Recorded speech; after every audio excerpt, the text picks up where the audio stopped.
Hello दोस्तों, कैसे हैं आप सब। राम जी की पाठशाला में आपका बहुत बहुत स्वागत है। उम्मीद करता हूँ आप सब अच्छे होंगे और आपकी तैयारी बहुत ही बढ़िया ढंग से चल रही होगी।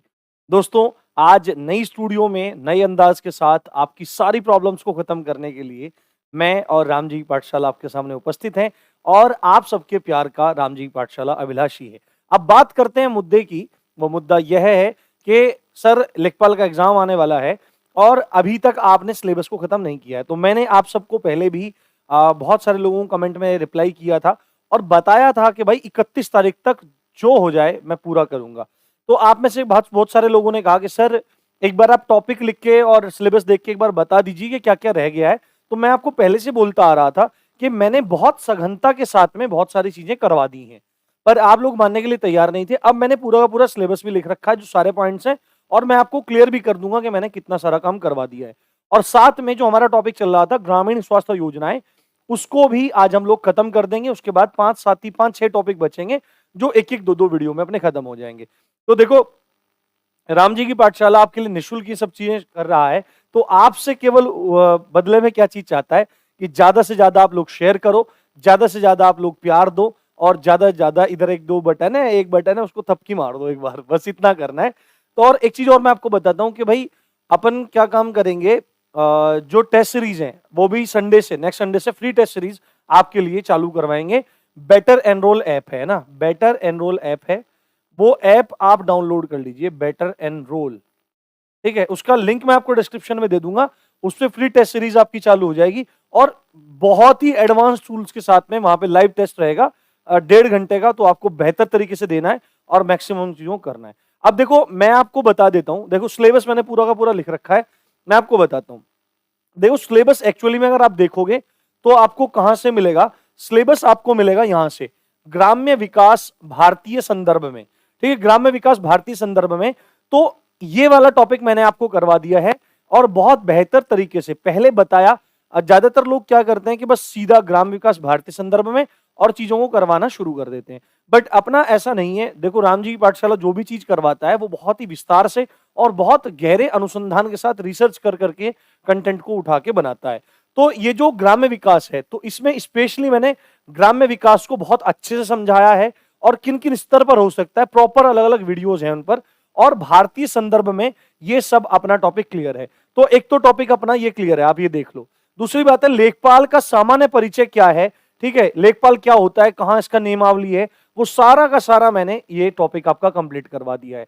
लेखपाल से संबंधित शब्दावली जो होती है, जिसमें आपका रोजना मचा हो जाता है, आपका शजरा हो जाता है, आपका खसरा खतौनी वगैरह जितने भी टेक्निकल टर्म होते हैं, वो सब मैंने यहां पर आपके क्लियर करवा दिए हैं। तो देखो, 3 टॉपिक आपके क्लियर हैं।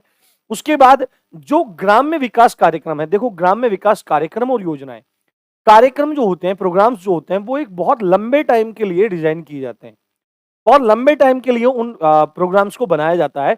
बट जो योजनाएं होती हैं वो बहुत शॉर्ट पीरियड के लिए होती हैं, 4 साल के लिए, 5 साल के लिए, 10 साल के लिए, और वो उन्हीं कार्यक्रमों का एक बीच का हिस्सा होती है। ये बात आपको समझनी चाहिए। तो ग्राम्य विकास कार्यक्रम मैंने बहुत वृहद स्तर पर आपको करवाया है। अगर आप वहां से कर लेंगे तो आपको बिल्कुल भी प्रॉब्लम नहीं होने वाली है, इतना विश्वास मैं आपको दिलाना चाहता हूं। साथ में ग्रामीण स्वास्थ्य योजनाएं, आज टॉपिक आपका पूरा हो जाएगा। तो ये टॉपिक आपके कंप्लीट है। ये भी बताने के बाद 3-4 योजनाएं हैं वो आपको मैं करवाऊंगा। अब अगले आगे बढ़ते हैं, अगले पेज पे चलते हैं। अब देखो, ये जो ग्राम्य विकास का कॉन्सेप्ट है, ये अलग से मैंने आपको करवा रखा है। अब जो हमारा ग्राम्य विकास प्रबंधन एवं प्रशासन है ना, ये टॉपिक है, ग्राम्य विकास प्रबंधन एवं प्रशासन। एक तो हमारा ये टॉपिक रह रहा है, इसी में हम राजस्व विभाग को पढ़ेंगे। एक तो टॉपिक ये करना है अपने को। दूसरा एक टॉपिक है हमारा भूमि सुधार। ठीक है, भूमि सुधार, इसको हमको पढ़ना है, भूमि सुधार वाले को। तीसरा है त्रिस्तरीय पंचायती राज, एक ये वाला पढ़ेंगे। संभवतः ये तो एक ही वीडियो में कंप्लीट हो जाएगा। मैं 31 तारीख तक पूरा कर दूंगा, ये मेरा वादा है, चाहे मुझे 1-1 घंटे की पूरी वीडियो लेनी है। क्योंकि अब ना तो मेरे पास डेटा की प्रॉब्लम है, ना माइक की प्रॉब्लम है, कोई प्रॉब्लम नहीं है। अब बस मुझे ज्यादा से ज्यादा कंटेंट देना है, तो मैं कितना भी लंबा पढ़ाऊं, बस आपको पढ़ना है और मजे लेनी है, अच्छे से काम करना है। उसके बाद केंद्रीय योजनाएं मैं आपको करवा चुका हूं, यहाँ पे देखो। और ये ग्रामीण सामाजिक विकास जो है, ये टॉपिक भी मैं आपको यहाँ पे करवा चुका हूं। ठीक है, गांव और इसके प्रकार वगैरह ये सब चीज थी, ये भी मैंने आपको करा दी है। अब उसके बाद क्या बचता है हमारे पास, बचता है एक तो देखो ये ग्रामीण सामाजिक, सॉरी, ग्राम्य विकास प्रबंधन एवं प्रशासन, उसके बाद अपने पास बचता है राज्य सरकार की योजनाएं। एक दो वीडियो में, 2-3 वीडियोस में ये खत्म हो जाएगा। तो अभी आप टॉपिक पे ध्यान रखना, प्रबंधन प्रशासन, भूमि सुधार, पंचायती राज, राज्य सरकार की योजनाएं।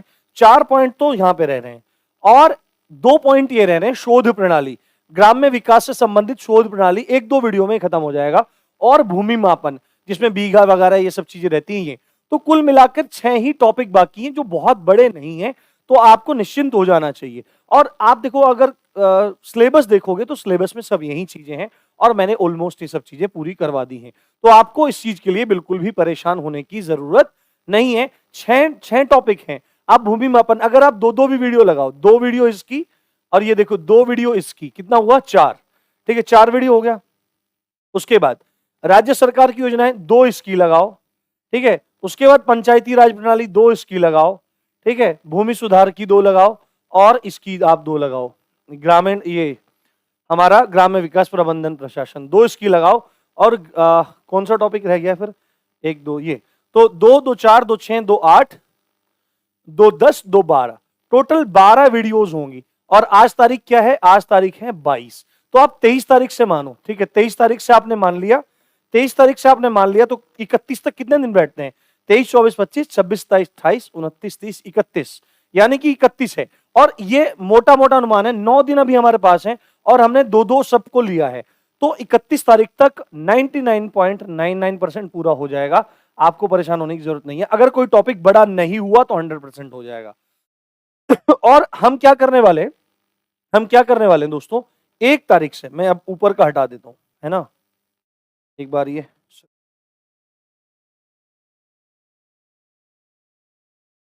1 सेकंड, बस आप थोड़ा सा वेट कीजिए।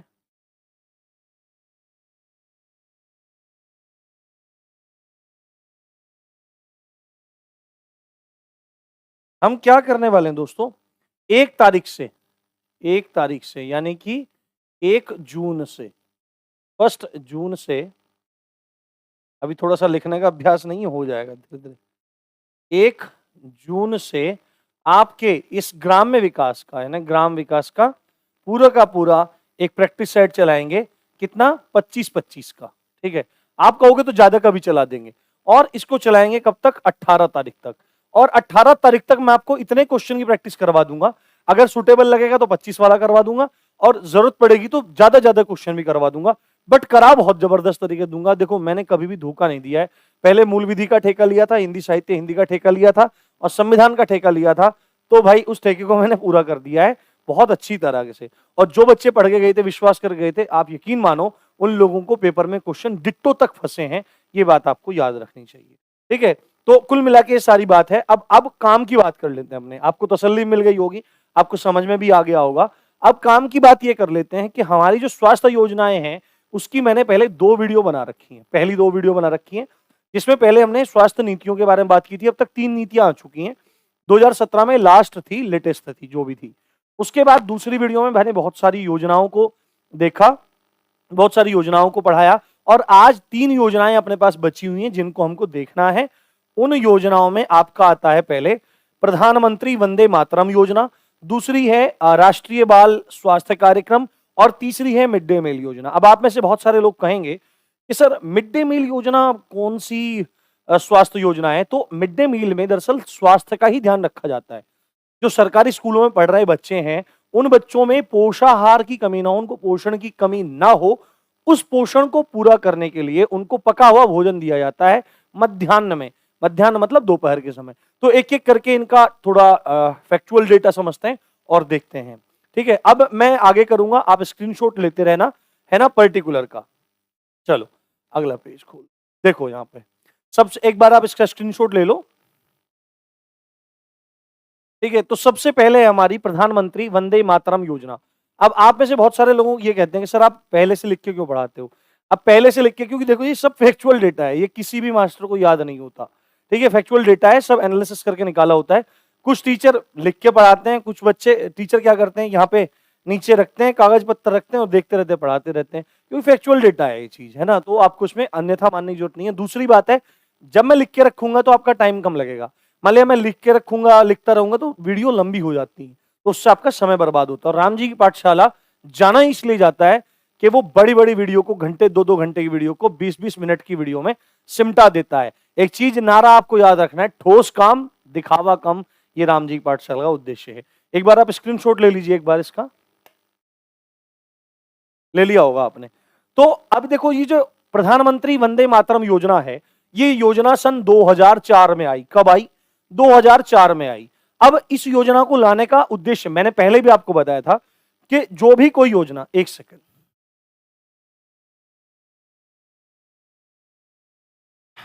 जो भी कोई योजना आती है तो उस योजना का अगर एब्रिविएशन है, छोटा नाम है, तो उस छोटे नाम का आपका फुल फॉर्म पता होना चाहिए, एब्रिविएशन का फुल फॉर्म पता होना चाहिए, उस योजना का सन पता होना चाहिए, किस सन में वह योजना लागू हुई, और तीसरी बात है उस योजना का प्रमुख उद्देश्य पता होना चाहिए कि भाई किस उद्देश्य के साथ में योजनाएं लागू की गई।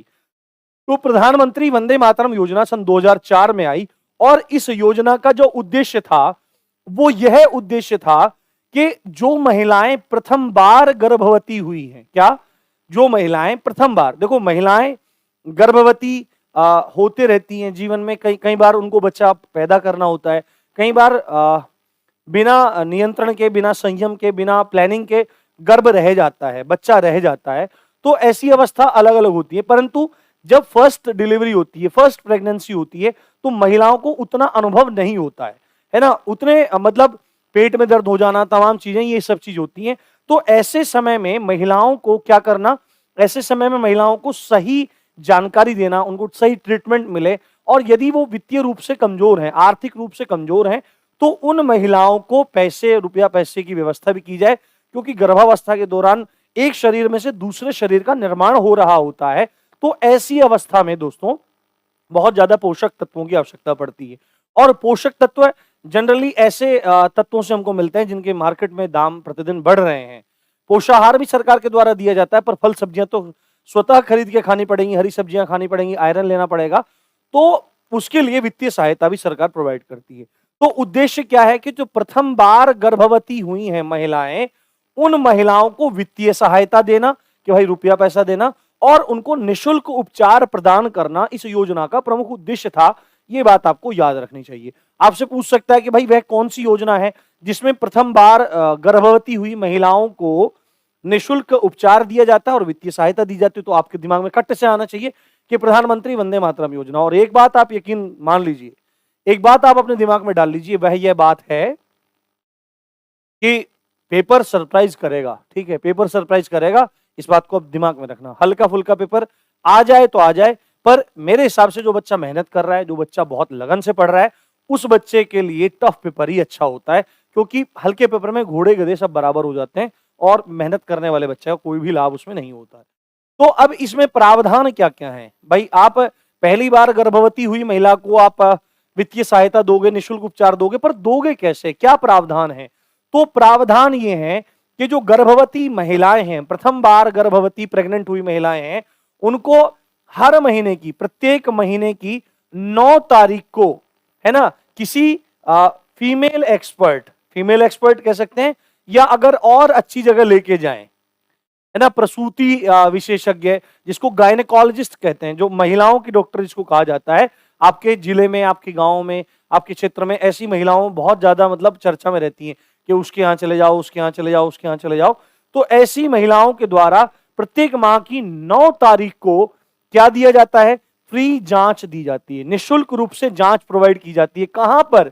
सरकारी अस्पतालों में भी और निजी अस्पतालों में। हालांकि निजी अस्पतालों में ऐसा होता नहीं है, बिना 500 रुपए के पर्चे कोई भी सलाह नहीं दी जाती। तो ये तो कहना गलती है कि धरातल पर ये चीजें प्रस्फुटित नहीं हो पाती, दिख नहीं पाती हैं, ये बात तो आपको दिमाग में रखनी पड़ेगी। बट सरकारी अस्पतालों में बखूबी ये काम होता हुआ दिखाई देता है। तो हर महीने की 9 तारीख को स्त्री विशेषज्ञ के द्वारा क्या होता है, एक चेकअप किया जाता है, फ्री चेकअप किया जाता है महिलाओं का, सरकारी और निजी अस्पताल में। और ये चेकअप होता कब है? तो प्रसव से पहले भी होता है, यानी कि डिलीवरी होने से पहले, बच्चा पैदा होने से पहले भी होता है, और डिलीवरी के बाद में भी, प्रसव के बाद में भी ये चेकअप्स होते हैं, और ये फ्री ऑफ कॉस्ट होते हैं। दूसरी बात है वित्तीय सहायता। तो वित्तीय सहायता में आता है उस महिला को 5,000 रुपए इस योजना के अंतर्गत दिए जाते हैं। उम्मीद है आपको ये पूरा का पूरा पॉइंट समझ में आया होगा। अब चलते हैं अगली योजना की तरफ। एक बार आप इसका स्क्रीनशॉट ले लीजिए। राष्ट्रीय बाल स्वास्थ्य कार्यक्रम, राष्ट्रीय बाल स्वास्थ्य कार्यक्रम है, ठीक है। इसका वर्ष मैं काफी ढूंढ रहा था, मेरे को मिला नहीं, बट ये काफी इंपॉर्टेंट लगा, इसलिए मैंने आपको बताना उचित समझा। तो नाम से ही पता लग रहा है राष्ट्रीय बाल, है ना, बाल स्वास्थ्य कार्यक्रम। अब एक जगह क्या था, आप लोगों ने अगर देखा होगा, आप लोग अगर देखोगे तो सरकारी अस्पताल होते हैं तो वो एलोपैथिक पद्धति पर ही ज्यादातर चलते हैं, पर बहुत सारी जगह अस्पताल होते हैं आयुर्वेद के, है ना। हमारे यहाँ पे भी है एक आयुर्वेद के यहाँ अस्पताल है। तो उस अस्पताल में क्या रहता है, अलग अलग विभाग रहते हैं। जैसे कि आपको मैं बताऊं कि ओपीडी, मतलब आप हॉस्पिटल में जाएंगे तो ओपीडी मिलेगी, यानी कि वहां पे कॉमन फिजिशियन बैठा हुआ है। तो आयुर्वेदिक अस्पतालों में अगर आप जाएंगे तो वहां पे उस केबिन पे लिखा रहेगा काय चिकित्सा, है ना, काय चिकित्सा लिखा रहेगा। दूसरी बात है, अगर आप बच्चों के डॉक्टर के पास जाओगे तो वहां पे लिखा रहता है पीडियाट्रिशियन, है ना, पर यहां पर लिखा रहता है कौमार भृत्य। क्या लिखा रहता है? कौमार भृत्य, है ना, इस तरह से रहता है। गायनेकोलॉजिस्ट का लिखा रहेगा प्रसूति विशेषज्ञ, इस तरह से रहेगा। और एक आपको बात बताता हूं, जैसे ईएनटी स्पेशलिस्ट होते हैं, ईयर नोज एंड थ्रोट, है ना, नाक कान गले के डॉक्टर होते हैं। तो अगर आप जाओगे कहां पर, सरकारी आयुर्वेदिक अस्पताल में जाओगे तो वहां पे आपको लिखा मिलेगा शालाक्य, शालाक्य लिखा मिलेगा। इस तरह से चीजें रहती हैं पूरी की पूरी। तो एक बार क्या हुआ कि मैं चला गया जहां पे कौमार भृत्य लिखा होना चाहिए था, वहां पर लिखा था बाल रोग, और पर्ची बनवा रहा था दूसरा ही बंदा। तो उसने कहा कि सर वो है, वो केबिन जो बना हुआ है वहां पे बालों को दिखाया जाता है, मेरे बाल बहुत ज्यादा झड़ गए हैं। तो कह रहा है पागल आदमी, पढ़ा लिखा हुआ नहीं है क्या? बाल का मतलब ये नहीं है, हेयर से नहीं है बाल का मतलब।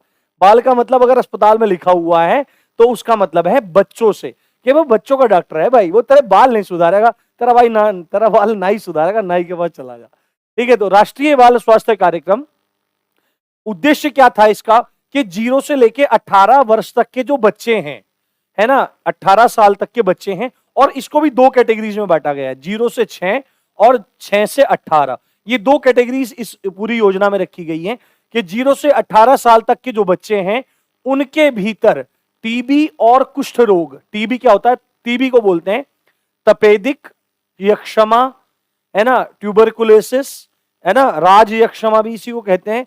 तो ये सब नाम इसके हैं। तो टीबी है और कुष्ठ रोग है, तथा अन्य जो भी रोग हैं, मोटा मोटा रोग हैं, उन रोगों का शीघ्र पता लगाने हेतु अभियान चलाया जाता है। कि भाई आप देखो कि बच्चों में क्या रोग तो नहीं हो रहे हैं, टीबी तो नहीं हो रहा है, कुष्ठ रोग तो नहीं हो रहा है। अब एक बात तो ये तय हो गई, क्योंकि टीबी और कुष्ठ रोग के बारे में जानकारी इसमें, मतलब इन रोगों का बच्चों में शीघ्र पता लगाने की बात हो रही है।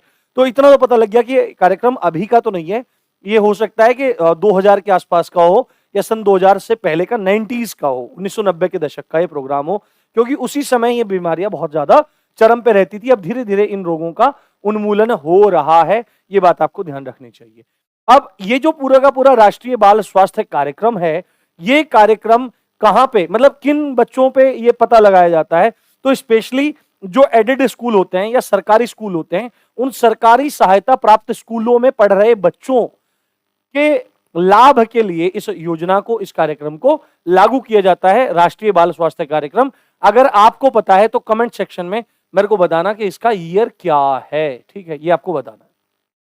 अब अगली और लास्ट योजना देख लेते हैं, ये है मिड डे मील योजना, ठीक है। मिड डे मील योजना, इसके बारे में सबसे इंपॉर्टेंट है, पूछ सकता है कब लागू हुआ, तो 1995, ये आपको याद रखना है, 1995 में ये लागू किया गया। केंद्र सरकार के मानव संसाधन विकास मंत्रालय द्वारा ये बहुत सुंदर प्रस्तुति शुरू की गई, ठीक है। हालांकि मैं भी 90s किड हूं आप ये कह सकते हैं, जितने भी लोग ज्यादातर देख रहे हैं वो सब 90s किड ही हैं। तो ये क्या है, लाभार्थी क्या है, सरकारी स्कूलों के बच्चे हैं, जो स्कूल में बच्चे होते हैं, आप भी जाते होंगे, शायद आप भी पढ़े होंगे। तो हमको सरकारी स्कूलों में पढ़ने का मौका मिला, पर कभी भी हम इंटरवल तक नहीं रुके, क्योंकि इंटरवल में, रिसेस में ही ये सब चीजें मिलती हैं, मध्याह्न में ये चीजें मिलती हैं, हम पहले ही भाग आते थे। क्योंकि जहां पे हम अपने गांव में रहते थे, तो हमारे जो दादाजी थे वो हेडमास्टर थे उस स्कूल में, प्राइमरी स्कूल था जो, तो हम तख्ती वक्ती लेके जाते थे, वहीं बैठ के और अपना आ जाते थे। और दोपहर में बोलते थे बाबा जी भूख लग रही है, बाबा जाओ घर जाओ, और फिर कहते थे कि आ जाना रिसेस के बाद आ जाना, क्योंकि कुछ बच्चे खाना खाते थे, कुछ लेके आते थे, और बहुत सारी जगह तो ये इंप्लीमेंट भी नहीं हुआ था, धीरे धीरे सब चीजें।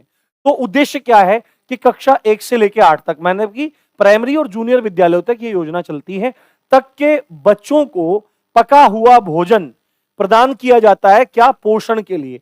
मगर मिलता कुछ नहीं है, गोबर ओबर जैसा खाना बना देते हैं। मैंने देखा है, एक जगह मैं गया था स्कूल में, तो मिड डे मील बट रहा था, खाना बट रहा था, तो बस खिचड़ी बना रखी थी भाई साहब उन्होंने।